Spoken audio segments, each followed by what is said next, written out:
Hello, good evening, and welcome to the Real Estate Plate. As always, I'm your host, Nick Sakalis, coming to you live from the WGBB studios here in Merrick, New York. And today's show is going to be basically a wrap-up show for the end of the year. As everybody knows, usually we take off the last 2 weeks of December. Usually, I mean, this is the second year that we're starting, so I guess that's going to become the tradition of what we're doing. And we're going to be live back. Let me just verify that date. I believe the 7th of January, because of the way everything falls in line. You have December 31st falling down the first that Monday, so we'll be back on the 7th. So we're basically going to have a 3-week pause, but that don't feel too upset about that, because I'm going to make sure that I'm going to be loading a ton of content over the next couple weeks, and I'm going to be distributing it through YouTube, through Facebook, and other forms of social media and on the web. With little tidbits, advice, and maybe I'll even do a couple live interactions from my office. So you're not going to completely lose me for the next 3 weeks, but you're not going to have me running from these studios. So I guess a lot of people are going to be pleasantly happy with that situation. I guess they don't have to be bored with me every week, but other people, I guess, are going to enjoy it. So that being said, we are in the last few weeks of the year, and people are scurrying around and hurrying to try to actually get all the deals locked in, closed, and typically December's historically were always slowish months. But what I've noticed over the past 5 years in particular, December's have been just as busy, if not busier, than the average August month, of the real estate calendar. In real estate, August and July were always our most concentrated forms of business. Most of the deals closed during those time periods, and there's been such a shift. Everything is not the same that it's been as far as our historical norms. Decembers have been very busy, and this year itself has not been any different than the past couple of years. A lot of things are closing, and a lot of people are actually preparing for the next year. The tax implications have taken play already, as far as how people's personal income taxes are going to affect them with the new changes, as far as the $10,000 cap on the real estate taxes and the state tax as well. So everybody needs to adapt and get ready to it. And so I'm going to give my normal crystal ball reactions and predictions for the next year coming in, and everybody could hold me to it, because not only are we going to be actually forever embedded in the airwaves, but we're also going to be forever embedded in Facebook Live, where I'm broadcasting from right now. So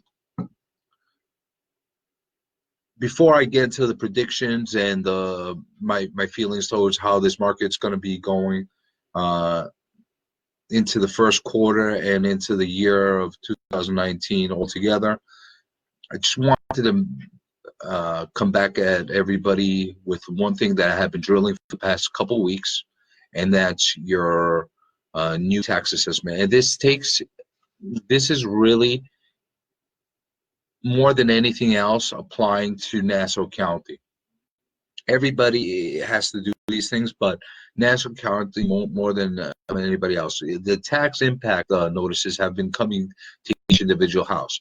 And I've noticed in a lot of occasions where the assessments came in much lower than what we're estimating, especially when it comes to new construction. And that's a huge, huge surprise. And not only that, it's a great benefit that us as realtors, professionals, sellers, homeowners, landlords, investors, everybody did not factor in. We have homes that came in at a huge differential of where our estimates were coming in at, and it's a really good thing for these homes. It's a phenomenal thing for these homes, actually, because you have a house that you're predicting to be, let's say, $25,000 to $30,000 in property taxes on the new assessment, and all of a sudden they're sending you a letter that's telling you $16,000 or $17,000.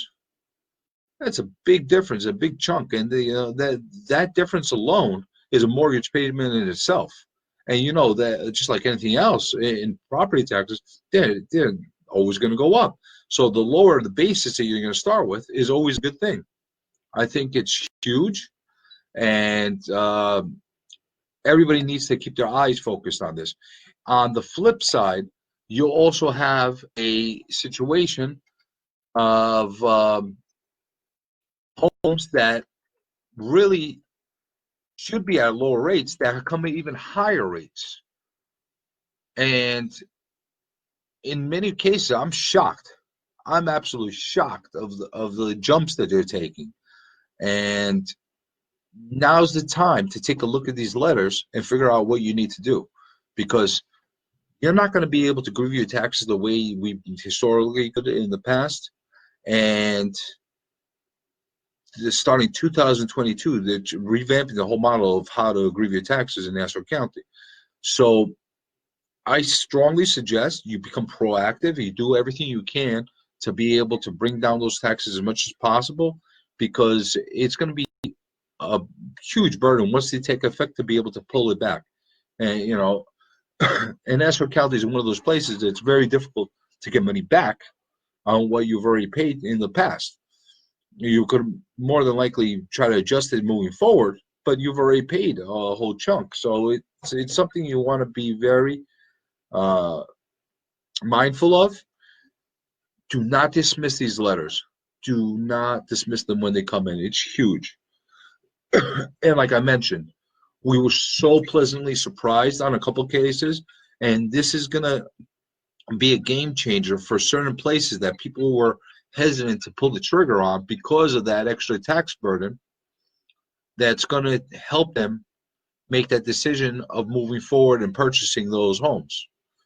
So keep a good eye on it. I'm going to be monitoring this. I promise you, you're going to hear me ad nauseum next year once the shows start again of telling you grieve your taxes, do everything you can to move forward with it. And I promise you will not be hurt by doing that. You have nothing to lose by trying to grieve them. What's the worst case scenario that's going to happen? They're going to tell you no. You're going to get it anyway from the start. So go do it. Do everything you can to keep your financial burdens as little as possible when it comes to your home. Now, that being said, I've been reading a lot of the different predictions coming out there. Everybody's coming out with their crystal balls, and as everybody knows, I started talking about this in October as far as where this market's going to start moving. So I'm going to make it official, and I'm going to say what I think is going to happen. And I'm not just plucking my ideas and thoughts from a bag and throwing them out there just for the sake of throwing them out there. So I've gone through market by market and have figured out that we're definitely not in a normal situation as far as whether we're in a seller's market or a buyer's market. We're right in that, how you want to call it, purgatory. We're in that middle state. And in some markets and in some communities, you're going to see a push upward and a push downward. And I'm going to give you a couple examples of certain towns and areas that will see a significant jump and a change. And I'll start off with Queens because obviously Amazon is been all over the news. It's been a huge thing that everybody has uh, taken quite notice of. And here's the situation with that. As soon as the news became official and it changed from being a rumor to a actuality and a fact, the real estate all across the board in those markets, and I'm talking about Long Island City, Astoria, parts of Woodside, Sunnyside, Jackson Heights, that whole entire sector had a jump from anywhere from 15 all the way to 30% on their askings. And that's what I'm talking about, inventory that's currently available. Now, in some of these cases, these houses were overvalued to start with. And the sellers are saying, we're going to ask even more now, even though we couldn't sell it before at the enormous prices we were asking, we're still going to jump up on the prices. And it has actually panned out for some people because now a little bit of a race is happening between certain people that were on the fence of trying to make a move and seeing the escalating prices and they're just trying to jump on anything they can before the prices even go even higher. Well, the one thing I'm going to make a point of, this effect is not going to hold forever. We're not going to have continued rise month over month, year over year, nonstop without some kind of break. Now, for the short term, we're going to see how these increased askings on a lot of the current listings are going to take effect. Are people are actually going to bite? And some people have started biting and been willing to pay a higher premium on some of these properties. Are they going to become the norm? It's not that easy of an answer. If you're buying an investment property where it comes down to the actual numbers and what your income and expense sheet says, that's not going to change. The multiples have changed, but how much higher can they go without saying that it's a complete wash? Because there's a lot of situations where you have multifamily dwellings and commercial properties that have a certain set of income in there. And yes, we have a projected adjusted rate that they're going to be going for pro forma, but you're not going to have that as a it's not going to be an actual guarantee. Just because they're going to start all these new projects and everything else doesn't mean that the rents will escalate to the point where they're projecting. They might get higher, but how much higher is yet to determine. Because don't forget something else. Before this whole Amazon thing was in effect, there was an enormous amount of inventory getting ready to launch into the market. We're talking about thousands of apartments between Long Island City, Astoria, Sunnyside, Woodside that are going to flood the market. And there was a fear factor. And people forget, because everybody has short-term memories, they forget there was a fear factor of a lot of this inventory flooding the market and devaluing the rest of the product. Now you have a situation where you get an extra 25,000 jobs coming into the market, which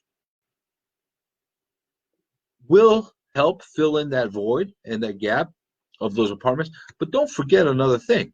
A lot of the people that will be working at Amazon may already live in the area. They may not necessarily be moving, or maybe they're close enough. Doesn't mean that just because there's 25,000 new jobs opening up, that it means that 25,000 new people will be filling in the vacant apartments. And spending their money in the community surrounding them. There will be an influx. There will be a change. How much that changes, I'm not sure. So my prediction as far as what's going to happen with that, we're going to still see a continuing interest. There's going to be a lot of excitement continuing to go. And there's a little bit of fighting coming from the communities there as far as lashing out against the traffic and the additional problems that are going to be caused with the infrastructure. And that's going to be something that we have to keep monitoring, because depending on how successful the community is as far as fighting these things, it might change the way things are presented right now. But if we're looking at it from a strictly straight factor without any outside changes like rezoning or anything that could come into play, we're going to see this reaction going into the first quarter and probably the second quarter of the year. And then you're going to start seeing this happening, the straight plateau. They're going to, at one point, flatten out. Now, more than likely, that number that it's going to flatten out at, it's going to be higher than what it was 2 months ago. But how much higher, I don't know yet. It could be maybe 5%, maybe a couple of percentage points higher than where it flattened out. It's still in a better position than where it was, but it's not necessarily going to continue going gangbusters. It's just impossible for something, just like anything, just like the markets that we're looking at, the stock market, it's been going haywire the past few weeks. This is coming off of a great bull market that it was in. You have a situation where you're seeing things going like this, up, up, up, up, up, up, up. You see a constant upswing. It's only logical that things that are going up constantly, they need to take a pause or maybe a little bit of pullback before they could continue to go further. The continuous rise is basically a nicer way or a better way of telling somebody we're going into a bubble. And that's what we want to avoid in all ways. And I feel that they did learn a lot of lessons from the last bubble that we're in real estate. And hopefully everybody takes the right steps as far as being able to avoid that situation happening. And we'll see. You have the interest rates that have risen significantly since the beginning of the year. Again, we're still at very favorable rates. We're not even near how bad it could be. Talk to anybody that bought it in the 80s, even in the early 90s. Single-digit interest rates were unheard of back then. Historically, interest rates have always been 6-7%, right in that range. So we're still in a good state as far as the interest rate.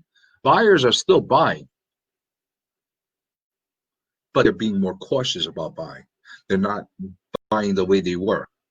So now that we just went over like that whole Amazon effect kind of thing, I just want to get into the other general markets. So let's just go into Nassau County, since we're broadcasting live from Nassau County.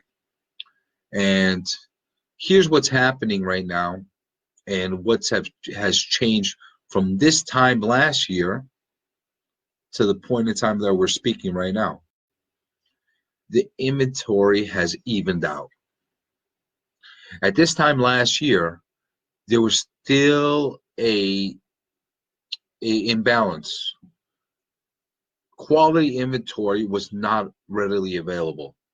And people were actually purchasing homes that were not necessarily the greatest homes because out of desperation and out of a lack of other options out there and a need. They had a genuine need to find a place to live in. For a lot of people, renting or buying was not really something of consideration. It didn't make sense, and to me personally, it doesn't make sense anyway. If you're in a position to be able to purchase a home and you have the funds available, why would you continue to rent? I don't see any factors in actual. I don't see any actual factors of as far as the the what's the word I want to say? Um, I don't necessarily see that the the swing that people are having as far as uh, aggressiveness towards buying right now has lessened. They're being more cautious. They're not that ready to jump on things the way they were a year ago because now they have options. And the difference is more homes have been hitting the market than houses been selling. For every one house that would sell now, okay, let's go rewind a year back. Every house that was selling before was barely being replaced in time with another house on the market. Barely. And I don't know the exact percentage of houses that as replacement houses, but I do know that we had in many cases less than 2 months of inventory on the market at any current time, which is tight. It is a really tight thing. Normally, you had 4 to 6 months of inventory on the market at any given time. And if you're a person that loves statistics and stats, just go to any of these websites. You go to MLS, you go to Realtor, you go to a lot of these sites, and they'll give you what the statistical values are, and they'll give you the actual graphs of telling you how everything works. Now, fast forward to right now, the houses are sitting on the market a little longer, and the houses that are selling are usually being replaced by 1.5 to 2 homes. So the inventory is starting to inflate, which is a great thing for buyers because buyers have other options now. They don't have to settle on certain houses. They've been looking for that dream house that fits their specific requirements, everything that they desired in life, to live the American dream. And they're going to be cautious and they're going to be picky about it, and good for them. They're not against the wall anymore. But I will say this: the houses that are right on target, and I'm not gonna include the luxury market because the luxury market is its own animal. It's always been its own market altogether. It's a different dynamic.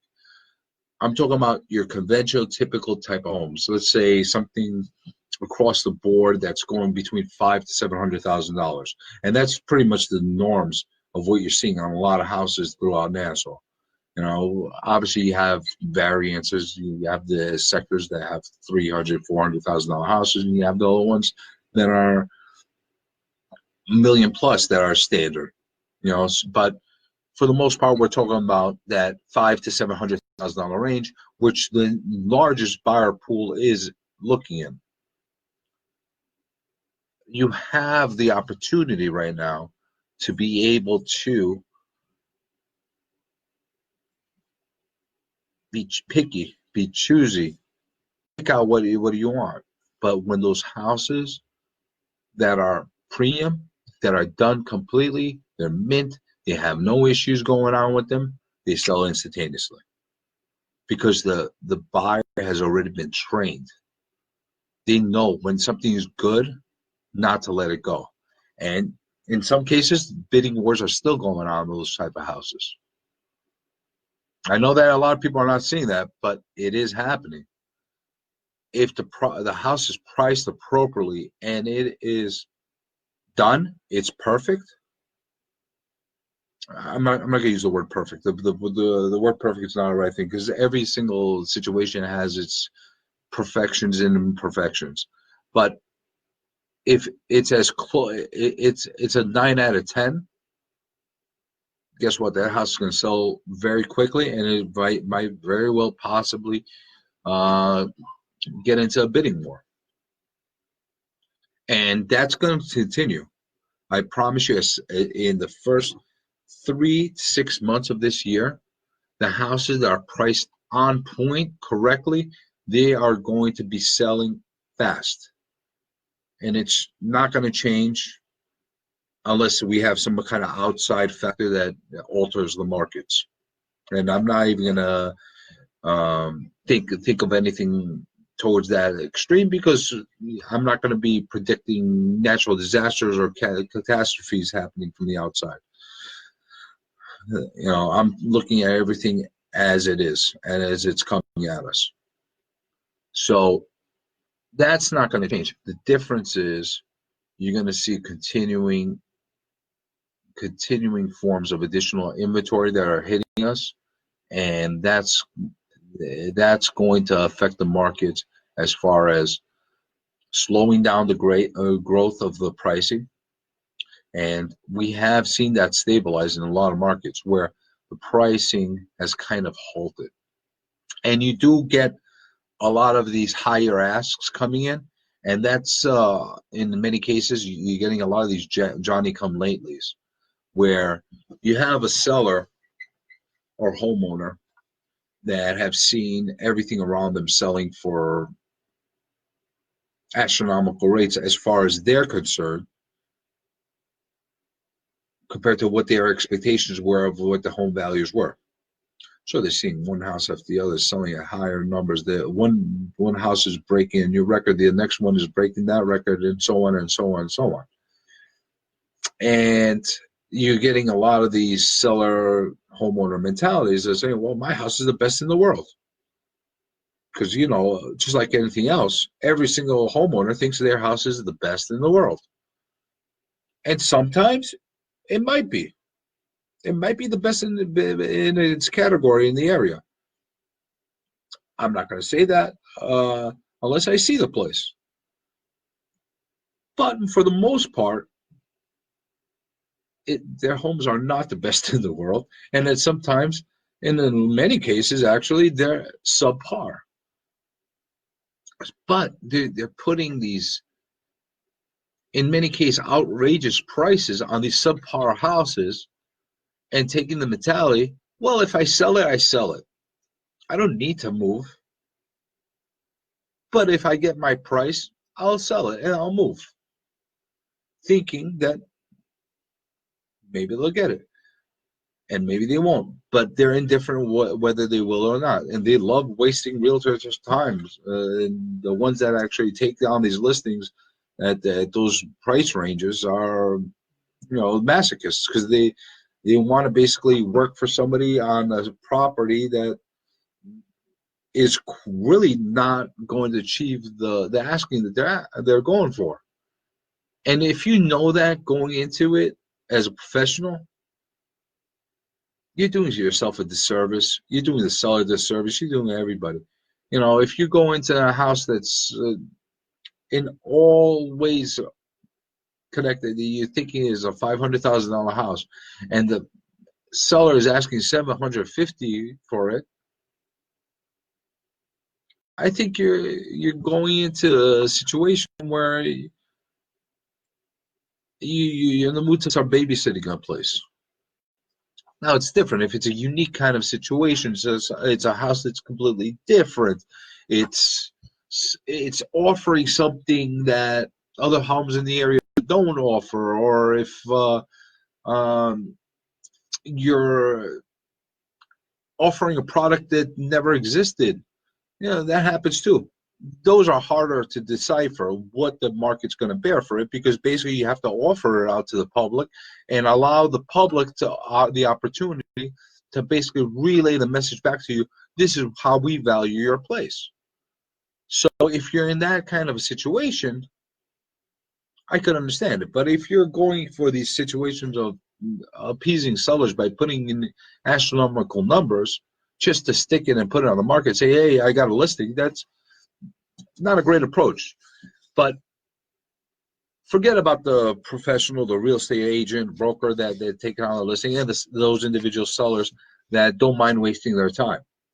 What they're doing is hurting the market, because now you have other people that are piggybacking those numbers. So if you have that person that's putting that outrageous 750 price on that house, which is really worth 500, and you had a bunch of other people that were hovering around the, I don't know, low fives, mid fives asking price, they're gonna say, well, this guy just asked for 750. We're gonna up our price, or we're gonna put our house on the market now at a higher, because they're asking more, we're gonna ask for more. So now they start inflating those prices. And guess what's happening now? Now you have higher inventory at inflated prices, and you have buyers that are reluctant to pull the trigger on something unless they feel that there's value in the place. You know, you can't dismiss a buyer that wants to have value on their purchase. In many cases, it's the biggest purchase that they'll ever make in their lives. So they want to feel that they're making the right move.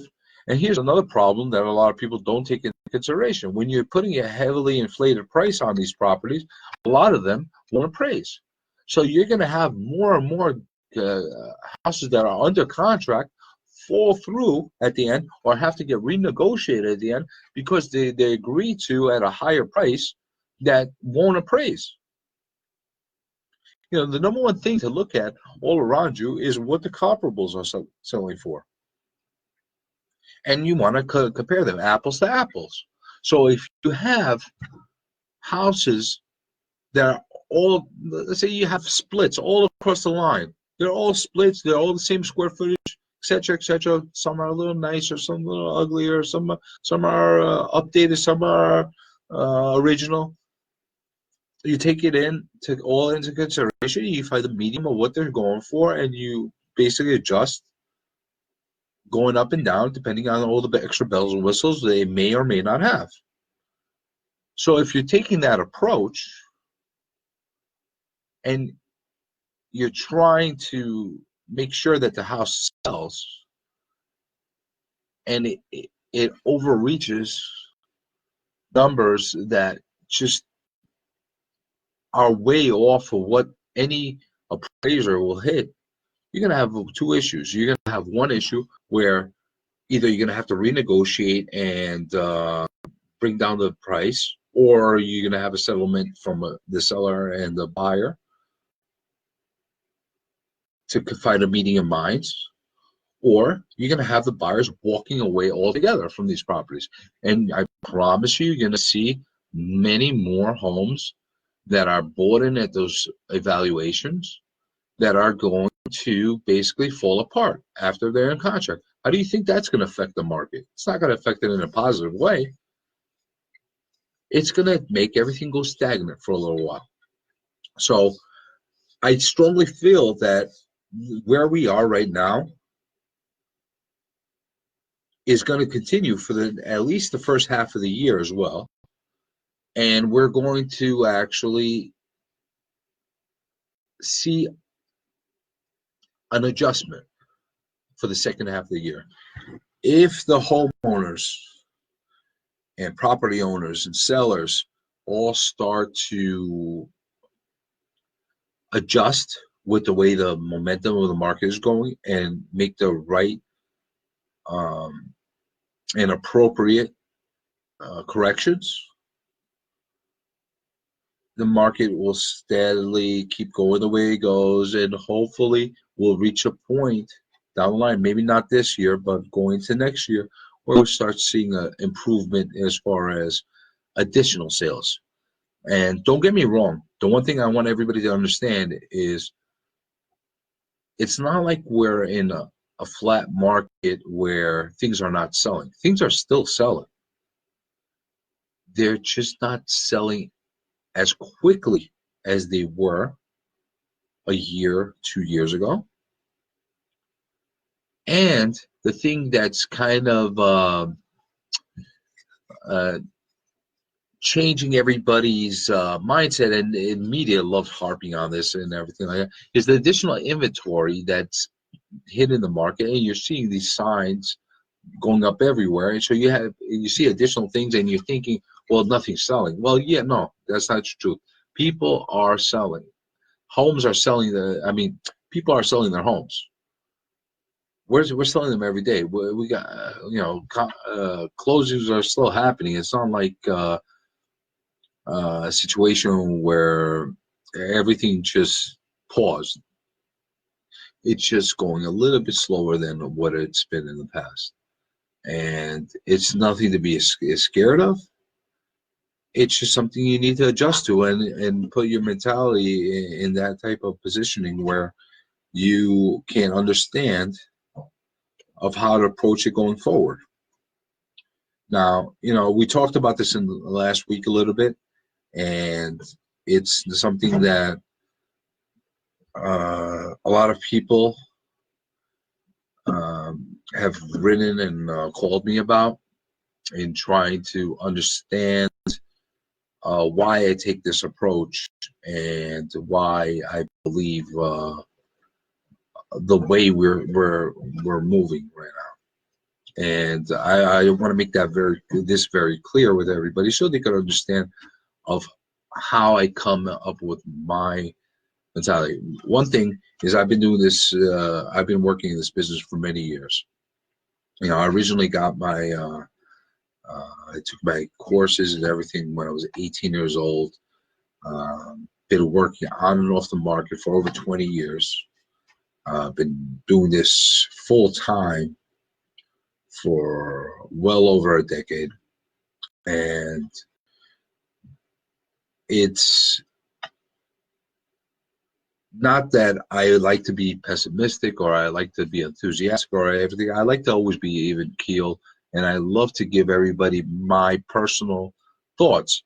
And when I say something, it's not just to say it to get a reaction, or to provoke people to get upset, or to get happy about what I'm saying. It's just the way it is. And I'm a big historical person, as far as looking at the history of our business and looking at trends. And I'm going to say this the same way I said last week, and I've said it many times. This market is cyclical. It goes in full cycles, and we always run in years of almost like a decade at a time, from beginning to end.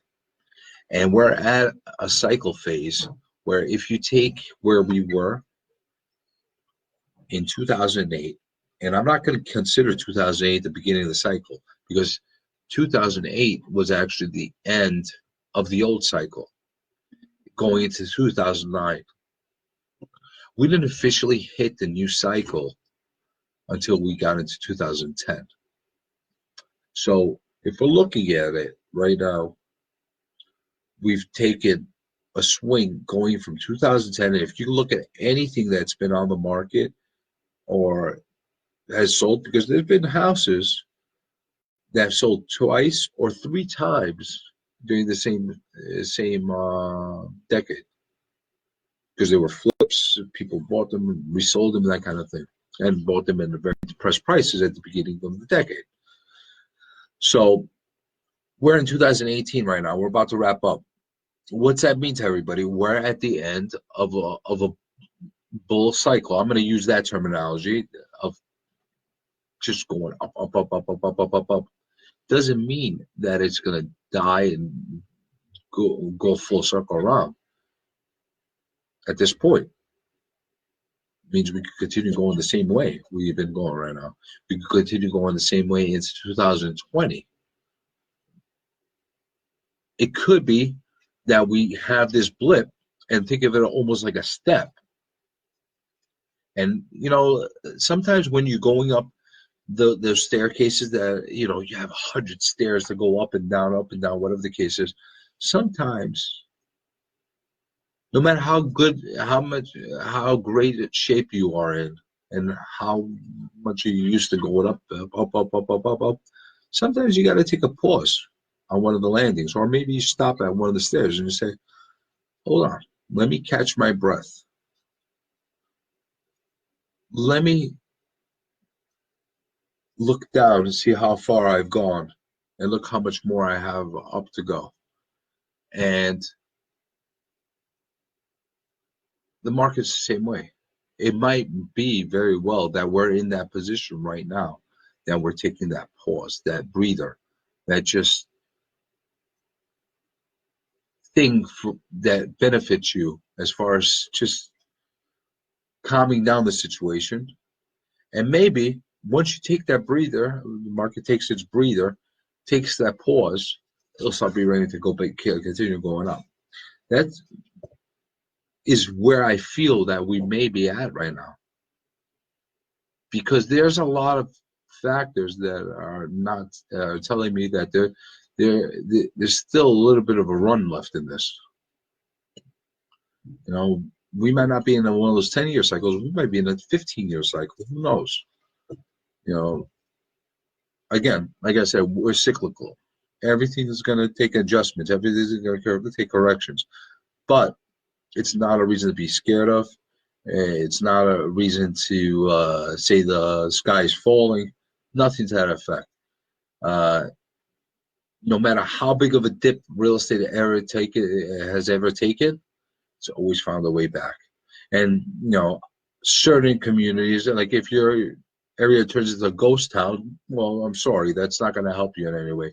Or if you're you're in one of those towns during those mass exoduses of the industry, and all the jobs dry out and everybody leaves, well, that's not going to help your issue. That's not, we're not talking about that. We're talking about major metropolis areas that are basically functioning based on a lot of different factors.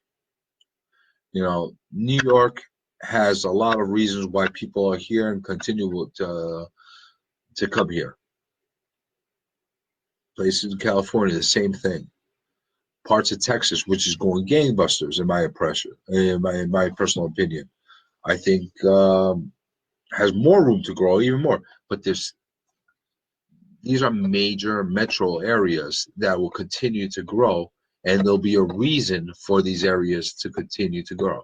So no matter what happens in the Midwest or the South or North or wherever you want to look at outside of our areas, my opinions and what I'm saying is based only on New York. We're not talking about anything outside of our area. Now, I'm not an expert in Colorado, and I'm not an expert in Utah or Missouri or whatever the case is. I'm knowledgeable enough because I read and I understand and I have interaction with the broker from the outside, but it's not my focus and it's not my primary concern. My primary concern is my area, my territory, and that's New York. And I'm always looking for the best solutions and best outlooks on what we are doing and what New York has to bring for us. So again, for everybody that's writing me and sending me messages and emails and everything, telling me, well, who am I to say these things about the market? Well, these are educated opinions. They're not meant to actually tell people what to do. Everybody has their own minds and they could think any way they like. I'm just giving my outlook, whether you agree with it or not. And I personally stand by everything I have to say. You know, and if I'm wrong about something, which I'm never wrong, everybody knows that. But if I'm wrong about something, I have no issue whatsoever to acknowledge it and correct myself.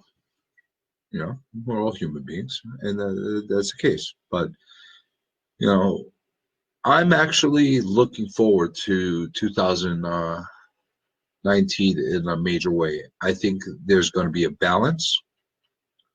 Uh, the buyers that have been heavily disappointed, especially this past year, are going to be seeing the things that I actually want to see and have the options and actually be able to shop around and not have a gun against their head as far as making a purchase where they really don't want to make.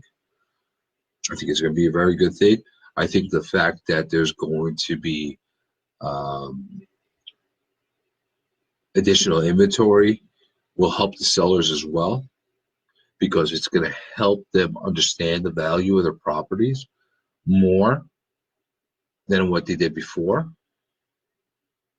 Because in a lot of cases, in the past year, past 2 years, you had sellers that were plucking these numbers from out of the sky and saying that's the number, because they didn't really know where it ended, where the sky was constantly the limit as far as how high can we go, how many new highs can we make, how many records can we break in a certain area.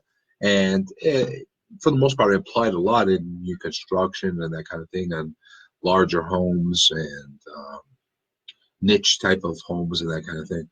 But they basically are going to have to take a look around them and say, okay, there's enough houses in the area that are like just like ours. They're duplicates of ours, and we have to adjust it. We have to price it around what's being sold. Obviously, you're always going to have the premium homes. You're going to have homes that are better than the other ones, that are going to get a little bit more than the other ones, and that happens in every single market that you're in. But to be able to actually sit there and have enough working around you to make a better opinion about what your asset really is worth, that for me is going to make my life easier. It's going to tremendously make my life easier, because whenever I'm assessing and I'm evaluating what the value of a home is, and what I believe that the asking price should be, and et cetera, et cetera, et cetera, if I don't have enough comps to work with, or if the comps are all over the place, it's a very difficult thing for me to do, to be able to justify a certain price or not justify a certain price. Because I've been surprised in the past. I've put houses on the market at a certain price where I had everything lined up. I knew exactly what the market was, and the house would sell for 5% over what the asking price was, 10% over what the asking price. No exaggeration. Why? Because of the appetite, um, the need to purchase these homes. And then I would have the seller turn around and tell me, well, you underpriced it. No, it's basically you got into a bidding war and they increased its value. Now that things kind of leveled off, you're going to see an adjustment, a correction, and a better understanding of how to work this market. And it's going to be a rude awakening for a lot of the brokers and agents out there, especially the ones that are so used to actually just putting a sign on the lawn and saying it's sold. They're going to have to work for it now. The salesperson part is going to have to come out of them now. They're going to have to be able to justify and be able to bring to attention everything about the home to the buyers, actually understand what they're selling. You know how many times I've gone into homes with agents that were showing the home, and I would ask very simple questions, and they didn't have no idea of what anything was in the house. Oh, they knew it was a box with some furniture in it, and it's going to sell. And I'm talking about very simple. I would turn around and ask the person, is this gas or is it oil? They wouldn't even know. And that was a sign of the markets because they didn't have to know. They didn't care, which is the wrong thing. They should turn around and take their ethics courses and actually know what it means to care about a property and do something that's in the best benefit of the seller.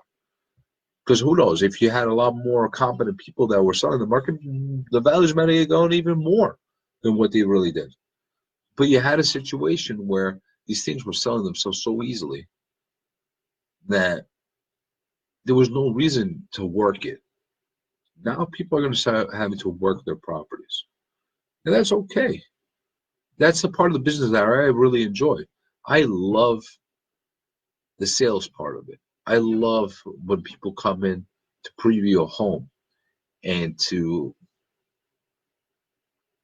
have a discussion with them and tell them about the wonderful things that are associated with that home, with that property, whatever it is that you're going after. And that's lost. And you're getting that lost with a lot of the millennials as well. They're not having that, they're having that difficulty as far as the face-to-face, the over-the-phone conversation. It's all text and emails in a lot of cases. And I'll tell you something. I'll give you one last prediction. Going to 2019, the day of the face-to-face will start coming back. Maybe towards the end of the year, going to 2020, but you're going to start seeing that take effect, and it's going to play a huge factor on how things are being sold. You can't sell things with a text. It's been done, but it's not done correctly. You can't sell them with just emails. You can't just put a nice description on a place and say, sell it yourself. It's not really going to work. The robots and all that stuff that you've been seeing, the gimmicks that people have been trying to take away that personal interaction has gotten to the point where now the market and the communities and the market, the actual industry itself really needs that to come back, and it will come back. And unfortunately, a lot of people have either forgotten that lost art or have never learned it in the first place. So that's my last prediction of the show going on to 2019.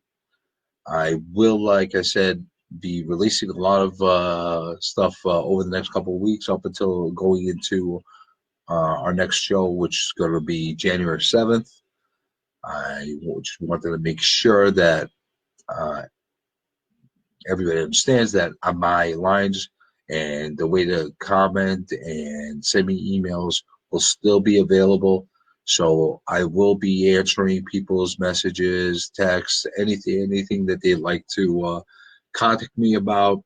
So just because the show is going to be taking a little hiatus does not mean that I will.